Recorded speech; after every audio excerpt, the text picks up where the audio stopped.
तो दोस्तों नेट और जेआरएफ के क्लास में आप लोगों का स्वागत है। जैसे कि मैं हिंदी का क्लास ले रहा हूं आप लोगों का।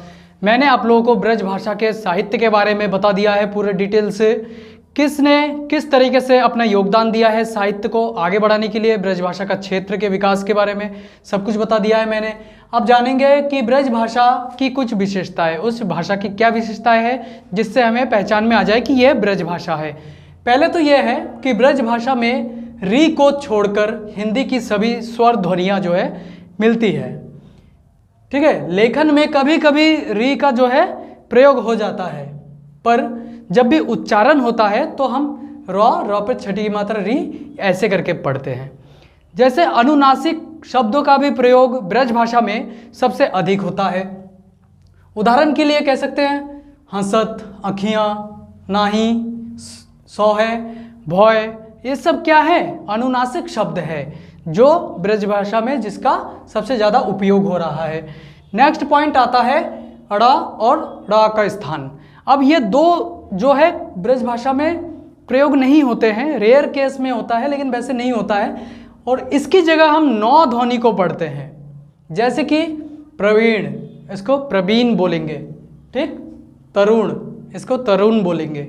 घोड़ा, घोड़ा बोलेंगे। थोड़ा, थोड़ा बोलेंगे। घड़ी, घड़ी बोलेंगे। तो ये क्या है? ब्रज भाषा में जो कठिन शब्द है, कठिन अक्षर है, उसको सरल रूप लेने के लिए इन सब चीज़ों का प्रयोग किया है। ब्रज भाषा बहुत मीठी है, उस पर खड़ी बोली का जो खड़ी तत्व है उसका यूज़ कम होता है इसमें। नेक्स्ट देखते क्या है? ब्रज भाषा ओकारांत प्रवृत्ति की है। ओकारांत मतलब ओ शब्द सबसे अधिक होता है, ओकारांत है। तो ओ का प्रयोग कहाँ कहाँ आ सकता है? जैसे आयो, गयो, भयो, दूजो, ये जो ओ शब्द है ये अंत में आता है। तो इससे ये सिद्ध होता है कि ये जो ब्रज भाषा ओकारांत प्रवृत्ति का है। अब हम लोग ये ब्रज भाषा की कुछ विशेषताओं के बारे में हम लोगों को पता चल गया है। अब हम जानेंगे कि नेक्स्ट जो भाषा है वो क्या है, अवधी भाषा और उसके साहित्य के बारे में। तो अवधी भाषा और साहित्य के बारे में थोड़ा सा मैं आप लोगों को बता देता हूँ। ये अर्धमागधी अपभ्रंश के पूर्वी हिंदी से लिया गया है। उसमें जो उसकी जो बोलियां है वो क्या क्या है? अवधी, बघेली, जिसके अंतर्गत आता है छत्तीसगढ़ी।